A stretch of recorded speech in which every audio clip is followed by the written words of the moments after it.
നമസ്കാരം, JB ജംഗ്ഷനിലേക്ക് സ്വാഗതം.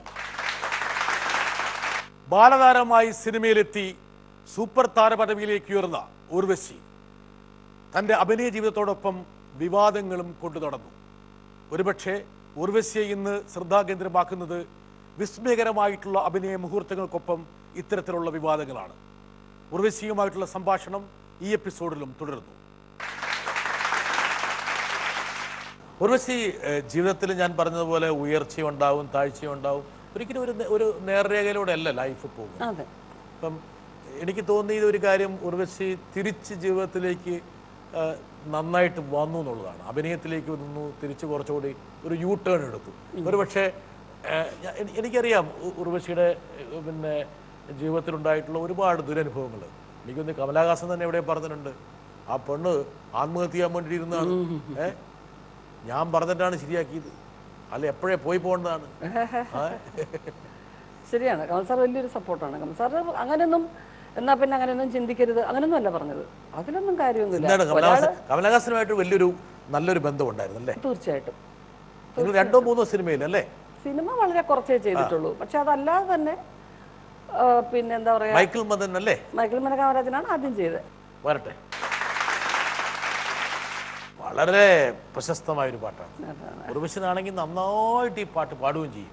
ഞാനോ പുളു അടിക്കുന്നതിന് ഒരു മടിയുമില്ല. അതിനായി കണ്ണാടി ഇട്ടേക്കുന്നതും ഈ പേന കൈ വെച്ചേക്കുന്നതും, കാരണം ഈ മറക്കണം. അങ്ങനെയല്ലേ എന്നോട് കഴിഞ്ഞ പ്രാവശ്യം എന്നെ കണ്ടപ്പോൾ പറഞ്ഞു, ഞാൻ ആ പാട്ട് നന്നായിട്ട് പാടുമായിരുന്നു, സ്റ്റേജിൽ കൈയടി കിട്ടിയിട്ടുണ്ടെന്ന് എന്നോട് പറഞ്ഞിരുന്നു. ഒന്നുമല്ല, ഞാൻ ഒന്നും പറഞ്ഞില്ല. ഞാൻ അങ്ങനെ ഒരു സംഭവം. ഉർവശി നോണ പറയരുത് ഇങ്ങനെ പ്ലീസ്, ദയവ് ചെയ്തിട്ട്.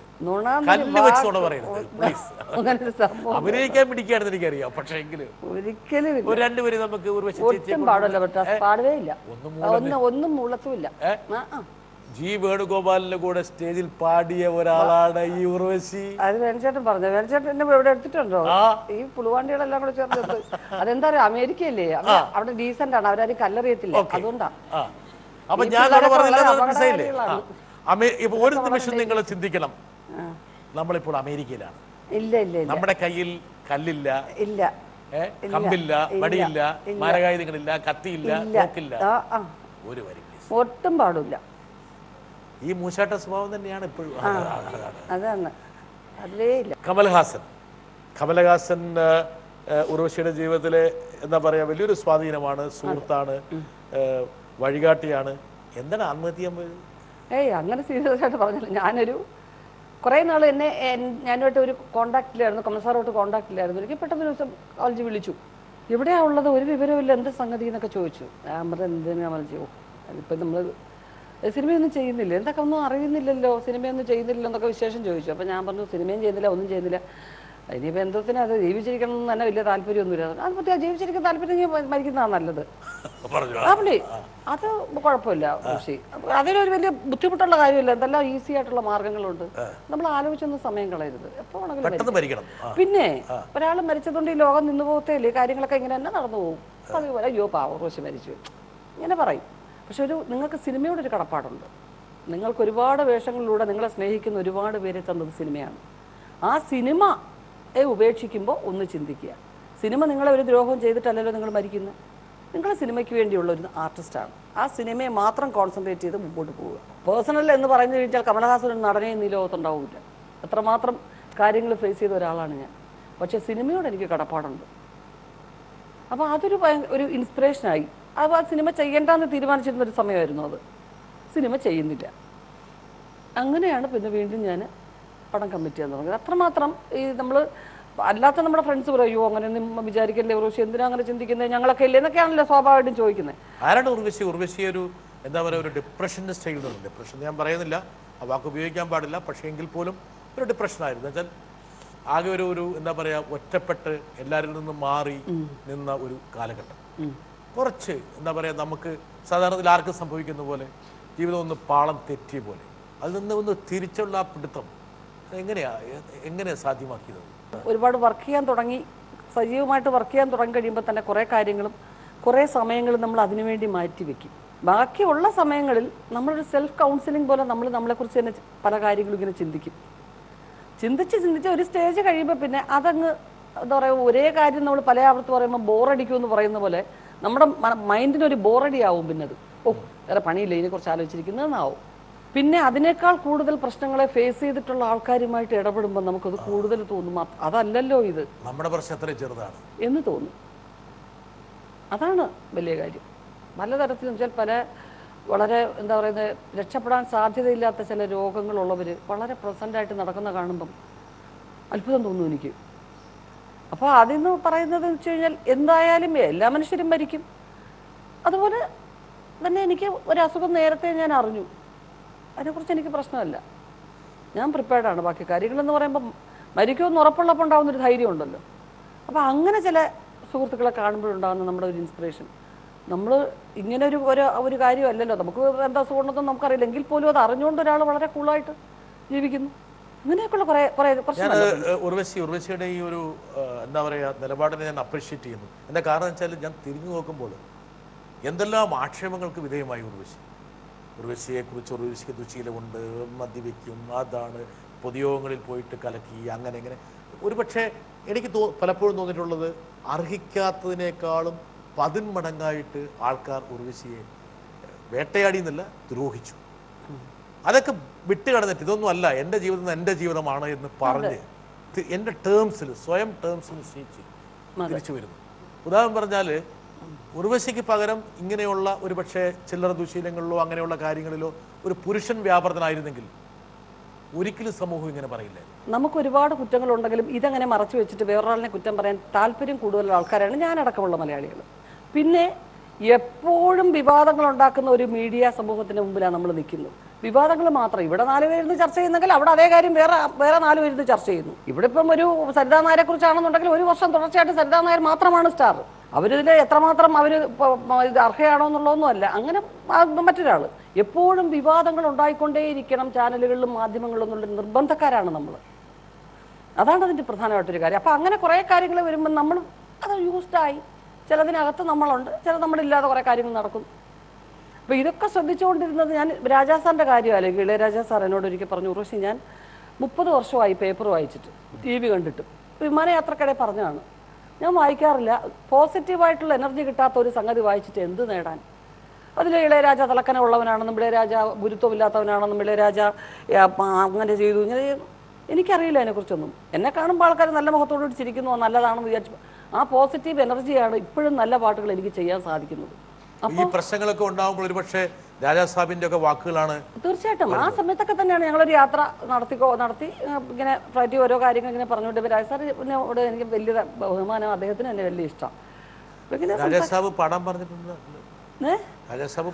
പാടാൻ പറഞ്ഞിട്ടുണ്ട്. പാടാൻ പറഞ്ഞ് 10 മണി വരെ റെക്കോർഡിംഗ് തിയേറ്ററിൽ ഇരുന്നിട്ട് ഞാൻ പറഞ്ഞു, സാർ എനിക്കെന്തോ അതങ്ങോട്ട് ശരിയാവുന്നില്ല, ഇല്ല ഒന്ന് പാടി നോക്കൂ, വേണ്ടെങ്കിൽ നമുക്കതങ്ങ് കളയാം. ഞാൻ പറഞ്ഞു, സാർ ഞാൻ വീട്ടിൽ പോയിട്ട് ഞാൻ നാളെ വരാം. AVM സ്റ്റുഡിയോ കുറേ വെയിറ്റ് ചെയ്തു ഒരു പടത്തിന്. ഞാൻ ഡബിൾ റോൾ ചെയ്യുന്നൊരു ഫിലിമായിരുന്നു അത്. വെയിറ്റ് ചെയ്ത് അവസാനം രാജാ സാർ പറഞ്ഞു, ശരി ഇപ്പം എന്താ? ഞാൻ പറഞ്ഞു, ജാനകിയമ്മ പാടട്ടെ, ഞാൻ അടുത്ത് നിൽക്കാം. അത് ഞാൻ ജാനകിയമ്മയുടെ അടുത്ത് നിന്നു. ആ പാട്ട് ചെറിയൊരു റൈംസ് എന്തോ പാടിയെന്ന് തോന്നുന്നു, പക്ഷെ അത്രയും ഇഷ്ടമാണ് രാജാ സാറിന്. അപ്പം അങ്ങനെയുള്ളവരും ഉണ്ട്. ഇതൊക്കെ എനിക്ക് കൃത്യമായിട്ട് അറിയാം. അതെ ശരിയാണ് ശരി അതാരും രാജാ സാറ് പറഞ്ഞതാണ്. പിന്നല്ലാതെ ചുമ്മാ കണ്ടോ, ഇതാണ് ഇത്. ഒരു കാര്യം പറഞ്ഞു കഴിഞ്ഞപ്പോൾ ചുമ്മാ എന്ന് പറയുന്നു. പറഞ്ഞ കറക്റ്റ് അല്ലേ? അതെ കറക്റ്റ്. അങ്ങനെ ഉർവശിയുടെ ഒരുപാട് ഏടുകൾ ഞാൻ മനസ്സിലാക്കി വെച്ചിട്ടുണ്ട് രഹസ്യമായിട്ട്. അതല്ലേ ഞാൻ പറഞ്ഞത്, ഇതാണ് ഞാൻ പുറത്ത് പറയുന്നില്ല കേട്ടാ. രാജാ സാർ നിർബന്ധിച്ചിട്ടുണ്ട് പല പടങ്ങൾക്കും. വരട്ടെ. എനിക്ക് പൊടിയോട് ചോദിക്കാനുള്ള ഒരു ചോദ്യം, ഒരു നടി എന്നുള്ള നിലയിലും ഒരു വ്യക്തി, ഒരു സ്ത്രീ എന്നുള്ള നിലയിലും എനിക്ക് തോന്നുന്നു ഏറ്റവും അധികം പ്രതിസന്ധികളിലൂടെ ജീവിതം കടന്നു പോയിട്ടുള്ള ഒരാളാണ്. പ്രത്യേകിച്ച് അനിയൻ്റെ മരണസമയത്ത് ഫേസ് ചെയ്ത ആ കുടുംബ പ്രാരാബ്ധം എന്ന് തന്നെ പറയാമോ, അത് പൊടിയുടെ ഉത്തരവാദിത്വമായിരുന്നു. ആ കുടുംബത്തെ ആ സമയത്തൊന്ന് പിടിച്ചു നിർത്തുക എന്ന് പറയുന്ന അത് ഫേസ് ചെയ്യുന്നു. ഉർവശിയെക്കുറിച്ച് എപ്പോഴും ഇങ്ങനെ നെഗറ്റീവായിട്ടുള്ള കമൻസ് വരുമ്പോൾ ഞാൻ ആലോചിക്കും, പൊടി എങ്ങനെയായിരിക്കും വീട്ടിലിരുന്ന് അതിനെക്കുറിച്ച് ആലോചിക്കുന്നത്? കരയാറുണ്ടോ? അതെങ്കിൽ ആരെന്ത് വേണമെങ്കിലും പറഞ്ഞോട്ടെ, എനിക്കറിയാം ഞാൻ അങ്ങനെയാണോ? ശരിക്കും ഉള്ളിൽ നല്ല ശക്തിയുള്ള ഒരു പെൺകുട്ടി തന്നെയാണോ ഉർവശി എന്ന പൊടി? ഏതാണ് യഥാർത്ഥത്തിലെ ഉർവശി? ആരാണ് ഉർവശി? അല്ല എനിക്ക് ഒരുപാട് അത് അനുഭവം പഠിപ്പിച്ചതാണോ? ഒരുപാട് നമ്മളെ വിമർശിച്ചുകൊണ്ടിരുന്നാൽ പോയി പണി നോക്കുക എന്ന് പറയുന്ന ഒരു മെന്റാലിറ്റിയാണ് ഞാൻ. പോയി പണി നോക്കണം. അത്രേ ഉള്ളൂ, നിങ്ങളുടെ പണി നോക്ക്, അങ്ങനെ തന്നെ പറയും. അങ്ങനെ പറഞ്ഞ് ശീലിച്ചു. അതെ, മനസ്സിൽ ധൈര്യം കൊടുത്തു. അതെ. ഇപ്പൊ പെട്ടെന്നൊന്ന് പഴയ പോലെ ഒന്ന് വെയിലത്തൊന്നും പാടില്ല എന്നല്ല, ഒരിക്കലും നമ്മൾ ചുമ്മാതെ വെയിലത്ത് പാടുക എന്ന് പറയുന്ന ഒരു പ്രയോഗം മനുഷ്യന് ശരിയാവില്ല. പിന്നെന്താ പറയാ, നമ്മളോട് ചില കാര്യങ്ങൾ ആര് പറയുന്നു എന്താണ് അങ്ങനെ നോക്കും. ചില കാര്യങ്ങൾ ആരാ പറഞ്ഞ് എന്ന് ശ്രദ്ധിക്കേണ്ടി വരും. ഇപ്പൊ ഗെറ്റ് ഔട്ട് എന്ന് ടീച്ചർ പറഞ്ഞാൽ നമുക്ക് ഗെറ്റ് ഔട്ട് ആയേ പറ്റൂ, അല്ലേ? എന്റെ വീട്ടിൽ വന്ന ഒരാൾ ഗെറ്റ് ഔട്ട് നീ പടാവില്ലെന്ന് ഞാൻ പറയും, എന്റെ വീടാന്ന് പറയും, അല്ലേ? ആര് പറയുന്നു എന്നുള്ളത് ചിലത് എന്ത് പറയുന്നു എന്നുള്ളതായിരിക്കും. അത് ആരോ പറഞ്ഞോട്ടെ, പക്ഷെ എന്താ കാര്യം പറഞ്ഞെന്നുള്ളത് ശ്രദ്ധിക്കുക എന്നുള്ളതായിരിക്കും. ഇത് എന്ത് തന്നെ ആയാലും അവരവരുടെ പരിധി വിട്ട് മറ്റൊരാളിന്റെ കാര്യം വിമർശിക്കാനും ഇതും പുറപ്പെടുമ്പോൾ നമ്മളത് ചെവിക്കൊള്ളും. നമ്മുടെ സാഹചര്യം മനസ്സിലാക്കാതെയാണ് അവർ സംസാരിക്കുന്നതെങ്കിൽ, അല്ല അവരതൊക്കെ പ്രയോഗിക്കുന്നെങ്കിൽ, അപ്പോൾ പിന്നെ അത്രേ ഉള്ളൂ. നമുക്ക് അത് മാത്രം ആലോചിച്ചുകൊണ്ടിരിക്കാൻ നമുക്ക് സമയമില്ല. നമുക്ക് നമ്മുടേതായ എൻ്റെ അടുത്ത് ഒരുപാട് പേര് ചോദിച്ചൊരു ചോദ്യം ഞാൻ പറയാം, എന്നെ ബുദ്ധിമുട്ടിച്ച ചോദ്യം. അതായത് കുടുംബജീവിതത്തിൽ ഒരുപാട് താളപ്പിഴകൾ ഉണ്ടായ ശേഷം ആ വ്യക്തിയെ കൊണ്ടുവച്ചിട്ട് ഒരു കുടുംബ പ്രശ്നങ്ങൾ കൈകാര്യം ചെയ്യുന്ന ഒരു പരിപാടി നിങ്ങൾ അവതരിപ്പിക്കുന്നത് ശരിയാണ്? ജീവിതം സാക്ഷിയുടെ മുഖ്യ അവതാരകമായ ചോദിച്ചിട്ടുണ്ട്, എങ്ങനെ ഉർവശി അത് അങ്ങനെ അക്സെപ്റ്റ് ചെയ്യോ എന്ന് ചോദിച്ചിട്ടുണ്ട്. അപ്പം അതിൽ ഒരാൾ ഇതിനെക്കുറിച്ച് ചോദിക്കാൻ വേണ്ടി വരുന്നുണ്ട്. കാരണം വെച്ചാൽ അത് ചോദിച്ച് പോകണം. എന്നാ കാരണം വെച്ചാൽ ഒരുപാട് പേർക്കുള്ള സംശയമാണ്, അത് മാറ്റണം നമുക്ക്. ഉർവശി ആദ്യമായിട്ട് ശബ്ദം കൊടുത്തത് ഇൻസ്പെക്ടർ ബൽറാമിനാണ്. ഇൻസ്പെക്ടർ ബൽറാം റിലീസാവുന്നതിന് മുമ്പേ അച്ഛനും ശശിയേട്ടനും ലിബർട്ടി ബഷീർക്ക് എല്ലാവരും കൂടെ ഇരുന്ന് ഒരു ടെൻഷൻ പങ്കുവെക്കുന്നത് ഞാൻ കേട്ടിട്ടുമുണ്ട്. ഇത്രയും അൺകൺവെൻഷനലായ ഒരു ശബ്ദം മലയാള സിനിമ ആക്സെപ്റ്റ് ചെയ്യോ, പ്രേക്ഷകരെ ആക്സെപ്റ്റ് ചെയ്യോ എന്നൊക്കെ ഉള്ള ഒരു ടെൻഷൻ ഉണ്ടായിരുന്നു. പക്ഷേ ഈ അൺകൺവെൻഷണൽ ശബ്ദം എന്ന് പറഞ്ഞതിൻ്റെ അർത്ഥം ഇപ്പം ഇത്ര കൊല്ലം കഴിഞ്ഞ് തിരിഞ്ഞു നോക്കുമ്പോൾ എനിക്ക് ബോധ്യമാവുന്നത് ഇപ്പം ഈ അടുത്ത് നമ്മൾ കാണുന്ന ജീവിതം സാക്ഷി എന്ന് പറഞ്ഞ പരിപാടിയിൽ എത്തി നിൽക്കുമ്പോഴാണ്. എത്രയോ ഫാമിലി കൗൺസിലിംഗ് പ്രോഗ്രാംസിൽ ഞാൻ പങ്കാളിയായിട്ടുണ്ട്, അതിൻ്റെ ഭാഗമായിട്ട് നിന്നിട്ടുണ്ട്. പക്ഷെ എല്ലാ സ്ഥലത്തും, ഇതൊരു മെയിൽ വേൾഡ് ആയതുകൊണ്ട് എല്ലാ സ്ഥലത്തും സ്ത്രീ പൊറുക്കൂ, ക്ഷമിക്കൂ എന്ന് പറഞ്ഞുകൊണ്ടിരിക്കുന്നതാണ് നമ്മൾ കാണാറുള്ളത്. എനിക്ക് തോന്നുന്നത് ഫസ്റ്റ് ടൈമാണ്. ആ നിലയ്ക്കത് വളരെ യുണീക്കായിട്ട് എനിക്ക് തോന്നിയ ഇതിൽ മാത്രമാണ് ഉർവശി സ്ട്രോങ് ആയിട്ട് പറയുന്നത് കേട്ടിട്ടുള്ളത്. ആരാ തെറ്റ് ചെയ്തതെന്ന് വെച്ചാൽ അയാളെയാണ് ശിക്ഷിക്കേണ്ടത്, ഒരു സ്ത്രീ ആയതുകൊണ്ട് അവളൊന്നും ക്ഷമിക്കേണ്ടതില്ല എന്നും സ്ത്രീക്കൊരു ഡിഗ്നിറ്റി ഉണ്ടെന്നും ഇത്രയും സ്ട്രോങ് ആയിട്ട് പറയുന്ന ഒരു പ്രോഗ്രാം ഇത് മാത്രമേ ഉള്ളൂ തോന്നുന്നു. പക്ഷെ അതത്ര എന്താ പറയുക, അത്ര സിമ്പിളൊന്നും അല്ല. ഈ അൺകൺവെൻഷണൽ ആയിട്ടുള്ള ശബ്ദത്തിന് ഒരുപാട് വില കൊടുക്കേണ്ടി വന്നിട്ടുണ്ടാവുമല്ലോ ഉർവശിക്ക്. എന്തൊക്കെ കൊടുക്കേണ്ടി വന്നിട്ടുണ്ട്? അത് ഷെയർ ചെയ്യാൻ പറ്റുന്നതായിട്ട് എന്തെങ്കിലും ഉണ്ടോ പറയാൻ? നമുക്ക് ഇതുമായിട്ട് സമാനമായിട്ടൊരു ചോദ്യമുണ്ട്.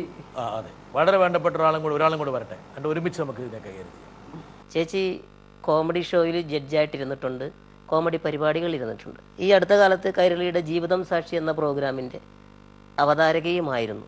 അപ്പോൾ എൻ്റെ ചേച്ചിയോടുള്ള ചോദ്യം ഇതാണ്, ചേച്ചിക്ക് കോമഡി ഷോയിൽ ഇരിക്കുന്നതാണോ കൂടുതൽ ഇഷ്ടം, അതോ ഇത്തരത്തിലുള്ള കുടുംബ പ്രശ്നങ്ങളൊക്കെ പരിഹരിക്കുന്ന അതിനകത്ത് ഒരു അവതാരകയായിട്ടിരിക്കുന്നതാണോ? അതിനൊരു ഉപചോദ്യം കൂടെ ഉള്ളത്, കോമഡി ഷോയിൽ ഏറ്റവും കൂടുതൽ ചേച്ചിയെ രസിപ്പിച്ചിട്ടുള്ള എന്തെങ്കിലും അനുഭവങ്ങളുണ്ടെങ്കിൽ ചേച്ചിക്ക് പറയാം. ഈ ജീവിതം സാക്ഷിയിൽ ചേച്ചിയെ രസിപ്പിച്ചിട്ടുള്ള, കാരണം അതിൽ കൂടുതലും പ്രശ്നങ്ങളും കരച്ചിലും ഒക്കെയാണ് എങ്കിലും ചില ആളുകൾ വന്ന് നല്ല തമാശകളൊക്കെ പൊട്ടിക്കാറുണ്ടെന്ന് ഞാൻ അറിഞ്ഞിട്ടുണ്ട്. അങ്ങനെ എന്തെങ്കിലും ഒരു അനുഭവം ഉണ്ടെങ്കിൽ അത് നമ്മുടെ JB ജംഗ്ഷൻ്റെ പ്രേക്ഷകർക്ക് വേണ്ടി ഒന്ന് പങ്കുവെച്ചാൽ കൊള്ളാം.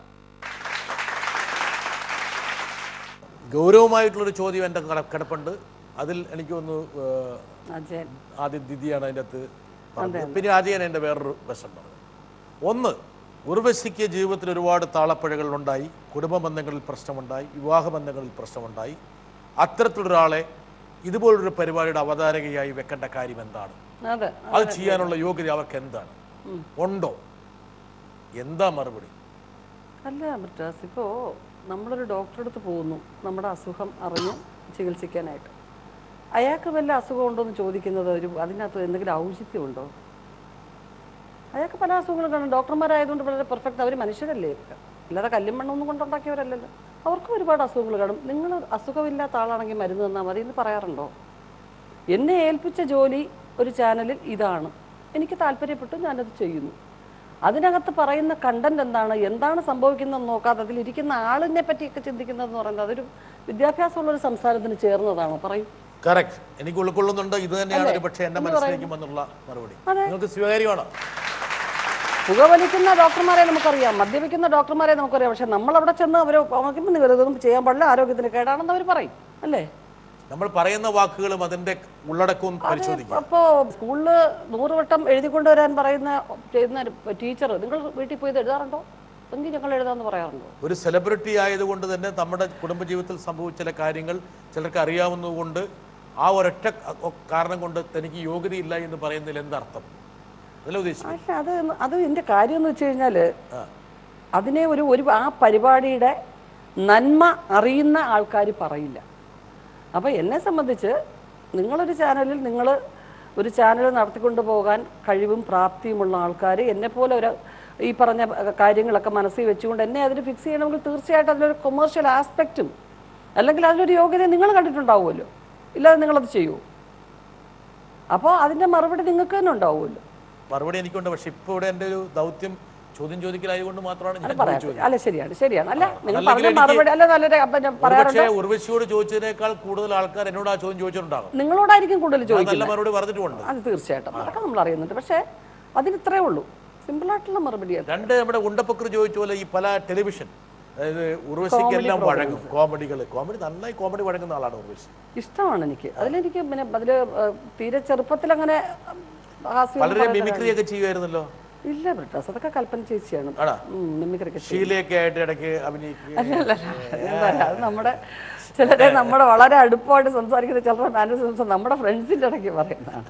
പക്ഷെ പക്രു പറഞ്ഞ ഈ കോമഡി പ്രോഗ്രാംസിൻ്റെ ഇടയ്ക്ക് ഒരുപാട് സംഗതികൾ കടന്നു പോകും. പക്ഷേ ഈ കോമഡിക്കുള്ള ഒരു ഡിഫക്റ്റ് എന്ന് പറഞ്ഞാൽ അത് സ്റ്റോർ ചെയ്ത് വെച്ച് വീണ്ടും പെട്ടെന്ന് ഓർത്തെടുത്ത് പറയാന്ന് പറഞ്ഞ വലിയൊരു ദൗത്യമാണ്. അതെല്ലാവർക്കും സാധിക്കത്തില്ല. നമ്മൾ ചിരിച്ച് അതങ്ങ് മറന്നു. അന്ന് ചിരിച്ചതിന് ചിലപ്പം അന്നത്തെ മൂഡ് വെച്ചിട്ട് ചിലപ്പോൾ ഒരുപാട് ചിരിച്ചു കാണും. 2 ദിവസം കഴിഞ്ഞ് ആലോചിക്കുമ്പോൾ അതിനകത്ത് വലിയ ചിരി ഉണ്ടോ എന്ന് നമുക്ക് തോന്നൂല. പക്ഷേ നമ്മൾ ഈ സീരിയസ് പ്രോഗ്രാമിനകത്തുള്ള പല കോമഡികളും നമുക്ക് ഇപ്പം അവരെയൊക്കെ പേഴ്സണലായിട്ട് എന്തെങ്കിലും പറയുന്ന പോലെ ആയിപ്പോവും. അതുകൊണ്ടാണ്, കാരണം കുടുംബങ്ങളായതുകൊണ്ട് നമ്മൾ പറയുമ്പോൾ വളരെ സൂക്ഷിക്കണം. ചിലർ ഒന്നിച്ച് ചേരണം എന്നും പറഞ്ഞ് വന്നിട്ടിരുന്ന് സംസാരിക്കുന്നത് വളരെ മോശപ്പെട്ട വാക്കുകൾ. ഭാര്യയുമായിട്ട് ഒന്നിച്ച് ചേരണം എന്ന് പറഞ്ഞ ഒരാൾ വന്നു. പുള്ളി പറയുന്നത് മുഴുവൻ ഭാര്യയെ കുറ്റം, ഭാര്യയുടെ അമ്മ മോശം, ഭാര്യയുടെ കുടുംബത്തിലെ സകല സ്ത്രീകളും മോശം, ഈ മോശക്കഥകൾ പറഞ്ഞുകൊണ്ടിരിക്കുക. അപ്പം എനിക്ക് ഭയങ്കര സംശയം. ഞാൻ പറയും, നിങ്ങൾ ഒന്നിച്ചു ചേരാനാണോ വന്നേ? ഇത്രയും കാര്യങ്ങൾ പറഞ്ഞിട്ട് ഇനി ഒരു അന്തി താമസിക്കുമോ തൻ്റെ ആ സ്ത്രീ?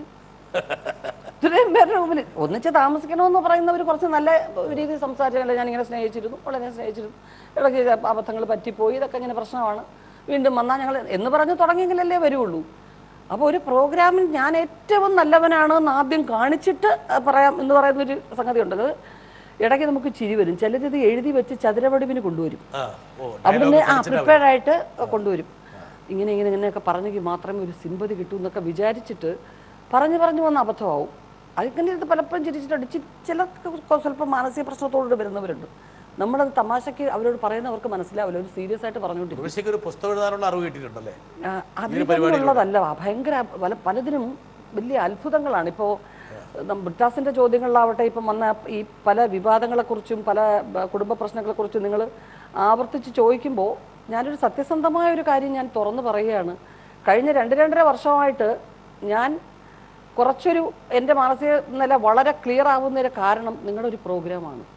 സ്വപ്നത്തിൽ പോലും ചിന്തിക്കാത്ത ഇത്ര ഭീകര പ്രശ്നങ്ങൾ നടക്കുന്ന ഒരു നാട്ടിലാണല്ലോ നമ്മളൊരു വിവാദമായത്. ഹാവു എന്ന് തോന്നുന്ന തരത്തിലുള്ള പ്രശ്നങ്ങളാണ് അവിടെ. പേഴ്സണലായിട്ട് ആദ്യമൊന്നും എനിക്ക് അതിനോട് താല്പര്യം ഉണ്ടായില്ല. കാരണം എന്താ പറയുക, ഇതിങ്ങനെ ഈ വിഷമങ്ങൾ ഇങ്ങനെ കേട്ടോണ്ടിരിക്കും തോറും നമ്മളിങ്ങനെ നെഗറ്റീവ് ആയിക്കൊണ്ടിരിക്കുമല്ലോ എന്നുള്ളൊരു പേടിയായിരുന്നു മനസ്സിൽ. പക്ഷേ അപ്പോൾ ആ പ്രോഗ്രാം ചെയ്യുന്ന മോഹൻചേട്ടൻ തന്നെ കുറേ വർഷങ്ങൾ അറിയാവുന്നൊരു അദ്ദേഹം പറയാം, അതങ്ങനെ അല്ല. മറ്റുള്ളവരുടെ വിഷമങ്ങളും കാര്യങ്ങളും കൂടുതൽ കേൾക്കുമ്പോൾ നമുക്ക് നമ്മുടെ കാര്യങ്ങളെക്കുറിച്ച് കുറെ കൂടെ ഒരു ആത്മവിശ്വാസവും ധൈര്യമൊക്കെ വരുമെന്ന് അദ്ദേഹം പറഞ്ഞിട്ടാണ് ഞാൻ ഇപ്പോൾ അത് ഫീൽ ചെയ്യുന്നത്. വരും എന്ന് നമ്മുടെ PO മോഹനൻ സാർ പറഞ്ഞത് വളരെ 100% ശരിയായി. തീർച്ചയായും ഇപ്പം ഉർവശി പഴയ ഉർവശിയല്ല, വളരെ ബോൾഡായ ഉർവശിയാണ്. ഉർവശിനെ കുറിച്ച് പറയാൻ വേണ്ടി ഒരാളും കൂടെ വരുന്നുണ്ട്. പൊടിമോളെ, നമ്മളെപ്പോഴും കാണാറില്ലെങ്കിലും അകലെ ഇരുന്ന് ഒരുപാട് സ്നേഹിക്കുന്ന ഒരാളാണ് ഞാൻ കേട്ടോ. ഞാൻ എപ്പോഴും ഉർവശിയെക്കുറിച്ച് ചിന്തിക്കുമ്പോൾ വളരെ നിഷ്കളങ്കയായ, ഒട്ടും ഹിപ്പോക്രസി ഇല്ലാത്ത, സത്യസന്ധമായ ഒരു വ്യക്തി എന്നാണ് എൻ്റെ മനസ്സിലെപ്പോഴും വരുന്നത്. ഉർവശി എങ്ങനെ ഉർവശിയെ തന്നെ സ്വയം വിലയിരുത്തുന്ന? ദൈവമേ, എന്ന് വിളിച്ചോ? വിളിച്ചു പോകുന്നു. കാരണം കുശുമ്പും അസൂയ സഹിക്കാൻ വയ്യ. അതാ മുഖത്ത് മുഴുവൻ ഇങ്ങനെ ഓടി നടക്കുന്നുണ്ട്. ആരെങ്കിലും കുറിച്ച് ആരെങ്കിലും ഒരു നല്ല അഭിപ്രായം പറഞ്ഞാൽ ഭഗവാനെ. അല്ല, എനിക്ക് മനസ്സിലാകാത്ത കാര്യം പറഞ്ഞവരെല്ലാം ഈ നല്ല അഭിപ്രായം പറഞ്ഞുകൊണ്ടിരിക്കുന്നത് ഞാൻ നേരിട്ട് നമ്മൾ കണ്ടിട്ടില്ല. ഫോണിൽ കൂടെ ഇടയ്ക്ക് സംസാരിച്ചിട്ട് 1-2 പ്രാവശ്യം സംസാരിച്ചിട്ടുണ്ട് റോസ്മേരി അടുത്ത്. അപ്പൊ അപ്പോഴും ഒട്ടും ഹിപ്പോക്രസി ഇല്ലാത്ത, വളവില്ലാത്ത, വിളവില്ലാത്ത ഒരു മാലാകയാണ് എന്റെ മുമ്പിൽ ഇരിക്കുന്നുള്ള കാര്യം എനിക്കറിയില്ലായിരുന്നു. ഈ റോസ്മേരി പറയുന്നവരെ അതറിയാത്ത ഈ അകത്ത് കിടക്കുന്ന കുശുമ്പാ. ഉർവശി, ഇപ്പോൾ അവർ ചോദിച്ചു യഥാർത്ഥത്തിൽ ഉർവശി എന്താണ്? അതാണ് നമ്മൾ എന്താണെന്ന് നമ്മൾ തിരിച്ചറിഞ്ഞു കഴിഞ്ഞാൽ നമ്മൾ സിദ്ധനും യോഗിയൊക്കെ ആയി പോകത്തില്ലേ? അല്ലേ?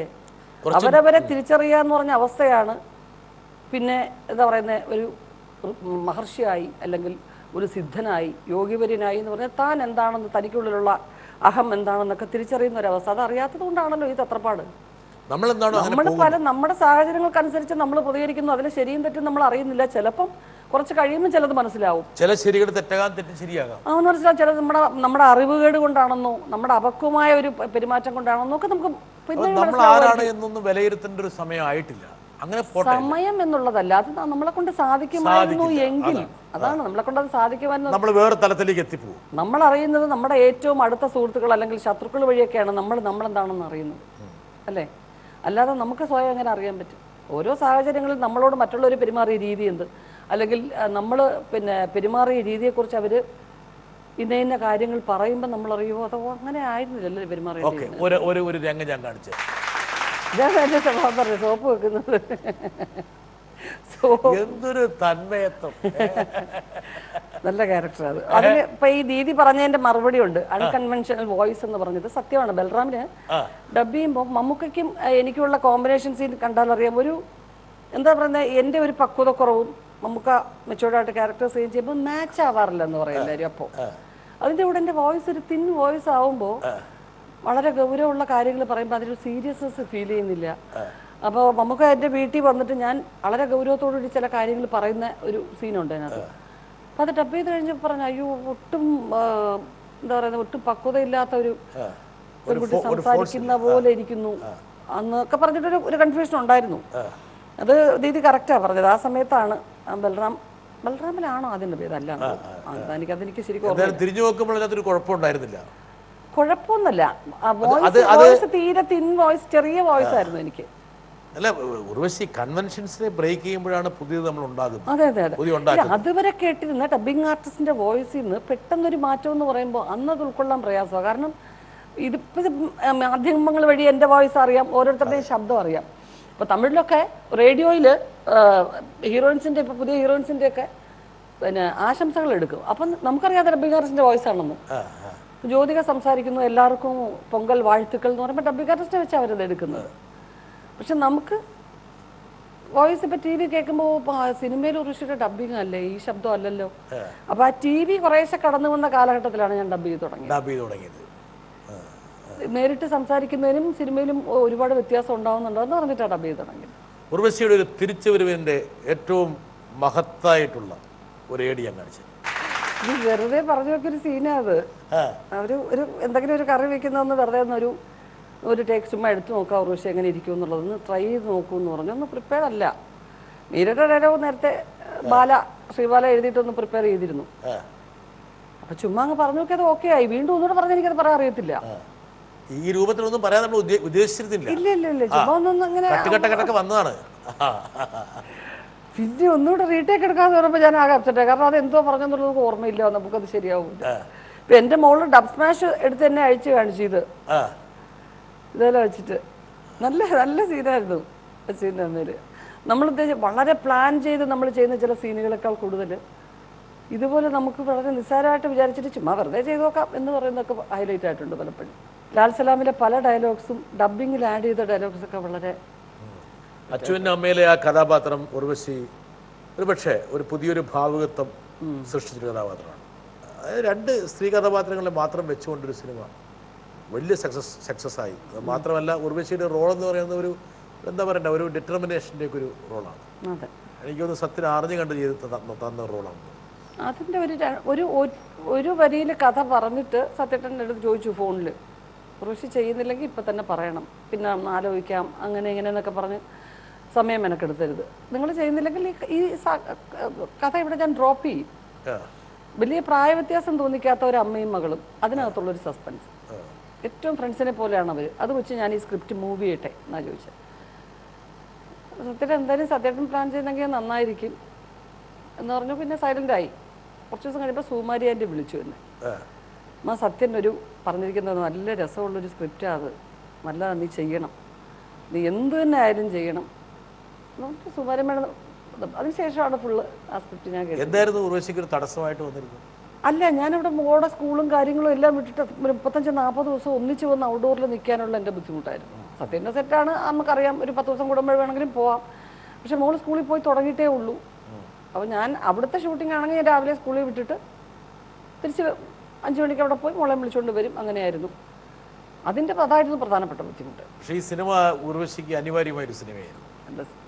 തിരിഞ്ഞു നോക്കുമ്പോൾ ആ ഒരു സിനിമ മിസ് ചെയ്തിരുന്നെങ്കിൽ ജീവിതത്തിലെ വളരെ പ്രധാനപ്പെട്ട ഒരു സിനിമ മിസ്സാവുന്നു. ചിലപ്പോൾ ആ സ്ക്രിപ്റ്റ് അങ്ങനെ തന്നെ അദ്ദേഹം അടച്ചു വെക്കുമായിരുന്നു. ഒരു സിനിമയും കൂടി ഇതിനെക്കുറിച്ച് നേരത്തെ ഉർവശി പറഞ്ഞത് അല്ലേ? മമ്മി അന്വി എന്ന് പറഞ്ഞ സിനിമ. അതൊരു ഫുൾ സ്ക്രിപ്റ്റ് അയച്ചു തരുമായിരുന്നു. അച്ഛനമ്മയ്ക്ക് ശേഷം പിന്നെ അതേ പാറ്റേണിൽ കുറച്ച് സിനിമ വന്നപ്പോൾ ഞാനത് വിട്ടു. പിന്നെ ഒരു വലിയ ഗ്യാപ്പായി. അപ്പം ചിത്തു ഇതിൻ്റെ സ്ക്രിപ്റ്റ് എനിക്ക് അയച്ചു തന്നു, ഒന്ന് വായിച്ച് നോക്കണം, എന്തെങ്കിലും കറക്ഷൻ ഉണ്ടെങ്കിൽ പറയുക. വായിച്ചപ്പോൾ തന്നെ വളരെ നാച്ചുറലായിട്ടൊരു കുടുംബാന്തരീക്ഷം. ഇന്നത്തെ ജനറേഷനിൽ പഴയ ജനറേഷൻ തമ്മിലുള്ളൊരു കമ്മ്യൂണിക്കേഷൻ ഗ്യാപ്പ് പല വീടുകളിലും നമ്മൾ കണ്ടുകൊണ്ടിരിക്കുന്ന കാര്യങ്ങൾ. നല്ലൊരു സ്ക്രിപ്റ്റ് ആയിരുന്നു അത് ചിത്തു. അമേരിക്കൻ വേദികളെ ത്രസിപ്പിച്ച ആ ഗാനാലാപനത്തിൻ്റെ ഒപ്പം ഉണ്ടായിരുന്ന ഒരാളെ ഞാൻ കൊണ്ടുവരട്ടെ. ചേട്ടൻ, എനിക്ക് തോന്നുന്നു മലയാളം എക്കാലവും കണ്ടിട്ടുള്ള, ഇത് ഞാൻ പുകഴ്ത്തലല്ല കേട്ടോ, നടിമാരിലെ ഏറ്റവും നല്ല നടി, പ്രശസ്ത എന്നല്ല ഞാൻ പറയുന്നത്, ആയിരിക്കണം ഉർവശി. എന്ന് മാത്രമല്ല, മലയാളത്തിലെ എനിക്ക് എക്കാലത്തെയും ഇഷ്ടമുള്ള 2 നടിമാരിൽ ഒരാളാണ് ഉർവശി. മറ്റേ നടിയുടെ പേര് ഞാനിപ്പോൾ പറയുന്നില്ല കേട്ടോ, വിഷമം ഉണ്ടാക്കുന്നില്ല. എനിക്ക് ചോദിക്കാനൊരു കാര്യം എന്ന് വെച്ചാൽ, ഈ പല ക്യാരക്ടേഴ്സിനെ അഭിനയിച്ച് ഫലവത്താക്കിയിട്ടുണ്ട്. ഇപ്പോൾ സിനിമയിലാണെങ്കിൽ ഇപ്പോൾ വളരെ കുസൃതിയുള്ള ഒരു ക്യാരക്ടർ, അല്ലെങ്കിൽ അസൂയക്കാരിയായിട്ടുള്ളൊരു ക്യാരക്ടർ, അല്ലെങ്കിൽ എപ്പോഴും ആർദ്രയായ ഒരു കാമുകി, നഷ്ടബോധത്തിൽ ഇങ്ങനെ അഭിനയിക്കുന്ന ഒരു നടി, അങ്ങനെ എത്രയോ ക്യാരക്ടേഴ്സ്. ഇതിൽ ശരിയായിട്ടുള്ള ഒരു ഉർവശിയുടെ ബേസിക് ആയിട്ടുള്ള സ്വഭാവ ഗുണങ്ങൾ വരുന്ന ഒരു കഥാപാത്രം എവിടെയെങ്കിലും അഭിനയിച്ചിട്ടുണ്ടോ, അതോ ഇനി അഭിനയിക്കാനിരിക്കുന്നതേ ഉള്ളൂ എന്നുള്ളതാണ് എൻ്റെ ഒരു സംശയം. അതൊരു നല്ല ചോദ്യമാണ് ശരിക്കും. പക്ഷെ അത് മറുപടി പറയാൻ സത്യസന്ധമായിട്ട് ഓരോ കാലഘട്ടത്തിലും നമ്മൾ നേരത്തെ സംസാരിച്ച പോലെ തന്നെ നമ്മുടെ സ്വഭാവത്തിൽ വളരെ മാറ്റങ്ങളിങ്ങനെ. തീരെ കൊച്ചിലേന്ന് പറയുന്നത് ദുർമുഖിയായിട്ടുള്ളൊരു കുട്ടിയായിരുന്നു ഞാൻ. എന്നുവെച്ചാൽ എൻ്റെ വീടും എനിക്കിഷ്ടമുള്ളവർ മാത്രം മതി ലോകത്ത്, ബാക്കിയുള്ളവരൊക്കെ എന്തിനാണ് ഇവിടെ ഇരിക്കുന്നത് എന്നൊരു ഭാവമാണ്. ഒത്തിരി ആൾക്കൂട്ടത്തിൻ്റെ ഇടയിൽ പോകാൻ ഇഷ്ടമല്ല. അതുകൊണ്ട് എൻ്റെ അച്ഛൻ ഞങ്ങളെ ബന്ധുവീടുകളിലൊന്നും പോയി നിൽക്കാനൊന്നും സമ്മതിക്കത്തില്ല, കൂട്ടുകാരുടെ വീട്ടിൽ പോകാൻ സമ്മതിക്കത്തില്ല. ഫ്രണ്ട്സ് വന്നാൽ, സ്കൂളിലെ കുട്ടികൾ വന്നാൽ അച്ഛൻ ഇരിക്കുന്ന ഇടത്ത് ഇവിടെ ഇരുന്ന് കളിച്ചോണം. ഒറ്റയ്ക്ക് പോയി സംസാരിച്ച അച്ഛനും അമ്മയും പറഞ്ഞ കേൾക്കാൻ പറ്റാത്ത എന്ത് കാര്യമാണ് നിങ്ങൾ സംസാരിക്കുന്നത്, ഇവിടെ വന്നിരിക്കുന്നു പറയും. അപ്പോൾ അങ്ങനെയുള്ള പ്രൈവസി ഒന്നും ഉണ്ടായിട്ടില്ല. ഞങ്ങൾ 5 മക്കൾ, ഞങ്ങളാണ് ഫ്രണ്ട്സും വളരെ ക്ലോസ്ഡ് ആയിട്ടുള്ള. അപ്പോൾ എനിക്ക് അതൊന്നും ഇഷ്ടമുണ്ടായിരുന്നില്ല. സ്റ്റേജിനെ ഫേസ് ചെയ്യാൻ ബുദ്ധിമുട്ടായിരുന്നു. അപ്പോൾ അതൊക്കെ കൽപ്പന ചേച്ചിയും കുറേ എഫക്റ്റ് ചെയ്തിട്ടുണ്ട്. എന്നെയും കൂടെ വെച്ച് 3 പേരെ ഒരുപോലെ ഒരുക്കി ഡാൻസ് ചെയ്യണമെന്നൊക്കെ പറയുമ്പോൾ കൂട്ടത്തിൽ ഞാൻ മാത്രം കുഴപ്പമാക്കും. അതിൽ നിന്ന് മാറി സിനിമയിൽ വന്ന് സിനിമയാണ് കുറേ എന്നിലൊരു മാറ്റം ഉണ്ടാക്കിയെടുത്തത്. ഞാൻ കുറച്ച് കൂടുതൽ ടോക്കറ്റീവ് ആയതും അങ്ങനെയൊക്കെ ആയത്. അല്ലെങ്കിൽ എൻ്റെ പുസ്തകങ്ങളും ഞാനും ഒരു ലോകമായിട്ട് ഒതുങ്ങി ജീവിക്കുന്ന ഒരാളായിരുന്നു. ഉർവശി ജീവിതത്തിൽ ഒരു വിവാഹം പരാജയപ്പെട്ടു. പക്ഷെ എന്ന് വിചാരിച്ചിട്ട് അതിൽ കുറച്ചു കാലം വിഷമിച്ചെങ്കിൽ പോലും പിന്നീട് ഒരു വിവാഹം കൂടി കഴിച്ച് ജീവിതത്തിൽ എന്താ പറയണ്ടേ, നഷ്ടപ്പെട്ട സുഖങ്ങളും സന്തോഷങ്ങളും ഒക്കെ തിരിച്ചു പിടിക്കണമെന്നും സുരക്ഷിതത്വം ആർജിക്കണമെന്നും ഒരു തീരുമാനിച്ചു. ഡിസിഷനായിരുന്നു അത്, ആകസ്മികമായിട്ട് സംഭവിച്ചു പോയിട്ടോ ശിവനുമായിട്ടുള്ള വിവാഹം അല്ല. ഞാൻ എവിടെയോ പോയപ്പോൾ എന്തോ മറ്റേ എവിടെ പോയത്, പെരുവണ്ണാവിലെ പോയപ്പോൾ മാല വന്ന് ശിവന്റെ കഴുത്ത് വീണെന്നോ അങ്ങനെ എന്തോ വായിച്ച പോലെ എനിക്ക് തോന്നുന്നു. അതൊക്കെ നമ്മുടെ അതിനിടയ്ക്കുള്ള ചെറിയ ഇൻസിഡന്റ്. പക്ഷെ അതായത് പ്ലാൻഡ് ഒന്നും ആയിരുന്നില്ല. ഒരു ഘട്ടത്തിൽ എൻ്റെ സുഹൃത്തായിരുന്നു, ഫാമിലി ഫ്രണ്ടാണ് എത്രയോ വർഷങ്ങളായിട്ട്. പിന്നെ എൻ്റെ അടുത്ത ബന്ധുക്കള് എൻ്റെ വീട്ടിൽ എല്ലാവർക്കും താല്പര്യമായിട്ടും അവരുടെ വീട്ടിലും താല്പര്യമായിട്ടും അങ്ങനെ ആലോചിച്ച് തന്നെ ചെയ്തതാണ്. അല്ലാതെ അത് നേരത്തെ പ്ലാൻ ചെയ്തിട്ട് അങ്ങനെ ഒരു കൂടുതൽ അടുത്ത് പോയതുകൊണ്ടെന്നാ കല്യാണം കഴിച്ചേക്കാം, അങ്ങനൊന്നും ആയിരുന്നില്ല. അതൊക്കെ അറിഞ്ഞു തന്നെ ചെയ്തതാണ്. എല്ലാവരും കൂടെ പ്ലാൻ ചെയ്ത് അങ്ങനെയല്ല ഒരുമിച്ച് പിന്നെ ഒറ്റയ്ക്ക് അങ്ങനെ ജീവിക്കുന്നത് ശരിയല്ല. കാരണം ഒറ്റയ്ക്ക് ഞങ്ങൾ ആരും ഒറ്റയ്ക്ക് അങ്ങനെ ജീവിക്കാൻ കഴിവുള്ളവരും അല്ല. അതുകൊണ്ട് അങ്ങനെ പ്ലാൻ ചെയ്ത് തന്നെ. മകനുണ്ട്, സന്തോഷം കൂടുന്നു. ഒരുപക്ഷെ മകൾക്ക് ശേഷം ഒരു മകനും കൂടി ജീവിതത്തിലേക്ക് വന്നപ്പോൾ തീർച്ചയായിട്ടും അല്ലേ ഉണ്ട് ഒരു ഉത്തരവാദിത്തങ്ങൾ നമുക്ക് കൂടും. നമ്മളിപ്പം പക്ഷേ എൻ്റെ മകൻ ജനിച്ചതിന് ശേഷം തന്നെ ചെന്നൈയിലായാലും ഞാൻ മലയാളത്തിൽ ചെയ്യുന്നില്ലെന്നുള്ളതേ ഉള്ളൂ. വീണ്ടും വർക്ക് ചെയ്ത് തുടങ്ങി. കുറച്ചൊക്കെ കുഞ്ഞിനെ കൊണ്ടൊക്കെ അത്യാവശ്യമൊക്കെ പോവുകയൊക്കെ ചെയ്യും. പക്ഷെ ഇപ്പം വീണ്ടും കൂടുതൽ ട്രാവൽ ചെയ്യാൻ പറ്റാതെ വരുന്നു. ബുദ്ധിമുട്ടാണ് കൂടുതൽ ദിവസങ്ങൾ പോയി ട്രാവൽ ചെയ്ത് നിൽക്കാനായിട്ട്. കാരണം ഇപ്പം 2.5 വയസ്സാവും അടുത്ത മാസം ആവുമ്പോൾ. പ്ലേ സ്കൂളിൽ വിട്ടു കൊടുക്കണം. അപ്പം നമ്മൾ ആ ഒരു ഭാഗത്ത് തന്നെ നിൽക്കണം. അതനുസരിച്ച് പരിവപ്പെടുകയാണ്. ആണ് അതാ ഞാൻ പറഞ്ഞത്, നമ്മുടെ ഒരു ഓരോ ഡയമെൻഷൻ അങ്ങനെ മാറി മാറി വരും. എന്താ മോള് കുഞ്ഞാറ്റ എന്താണ് മോനെ വിളിക്കണേ? കുഞ്ഞാറ്റയ്ക്ക് തോന്നിയതൊക്കെ വിളിക്കും, എന്തും വിളിക്കാൻ ഭയങ്കര കുസൃതിയാണ് കുഞ്ഞാറ്റ. ആ കുഞ്ഞാറ്റ ഇത് കൂടെ കുത്തി പറഞ്ഞ് കുഞ്ഞാറ്റയാ പേരിട്ടത്. ഇഷാൻ പ്രജാപതി എന്നുള്ള പേരിട്ടത് കുഞ്ഞാറ്റയാണ്. അപ്പോ ബഹളമാണ് വീട്ടിലിപ്പോഴും, നല്ല ബഹളമായിരിക്കും. അവരെ പിടിച്ച് വലിച്ചിട്ട് മറിച്ചൊക്കെ ഇട്ട് ഒരു എന്റർടൈൻമെന്റ് ആണ്. പിന്നെ അത് കറക്റ്റ് ഒരു കുറച്ച് ഒരു 10-16 വയസ്സിന്റെ ഡിഫറൻസ് ഉള്ള ഒരു ചേച്ചിയാണ്. അതെ അതെ, ഒരു കൊച്ചമ്മയാണ്.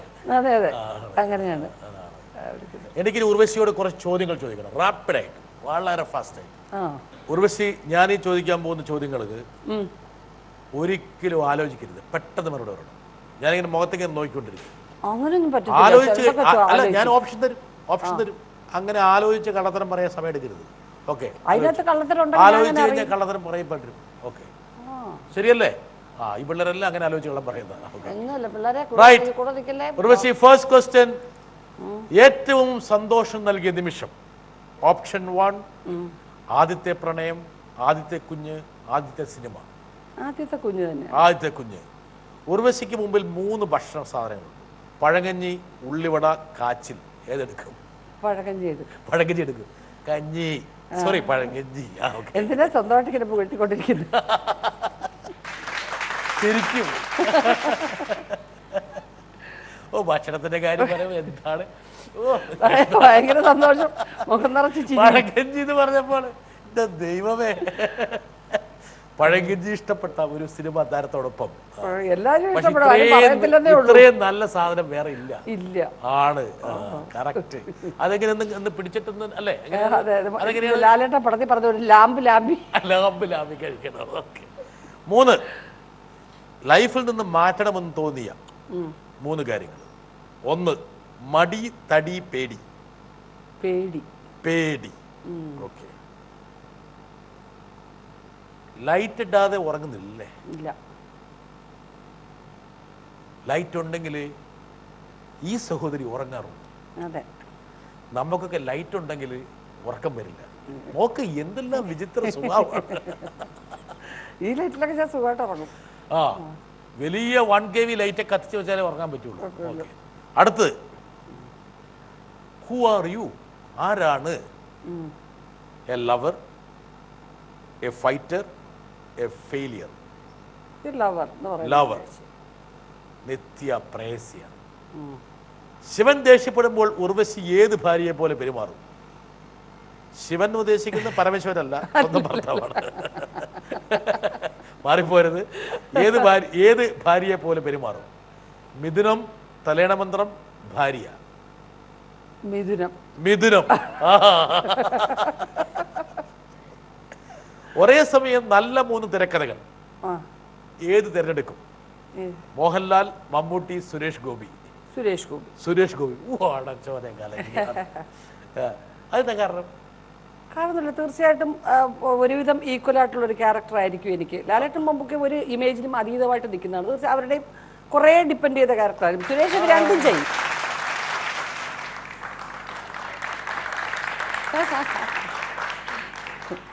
അപ്പൊ ഉർവശി നല്ല യുക്തിപൂർവ്വം സംസാരിക്കുന്നു. യുക്തി മാത്രമല്ല. ഓക്കെ, ജീവിതത്തിൽ വളരെ വേറെ പേഴ്സണൽ ആയ ഒരു ക്വസ്റ്റ്യൻ ആണ്.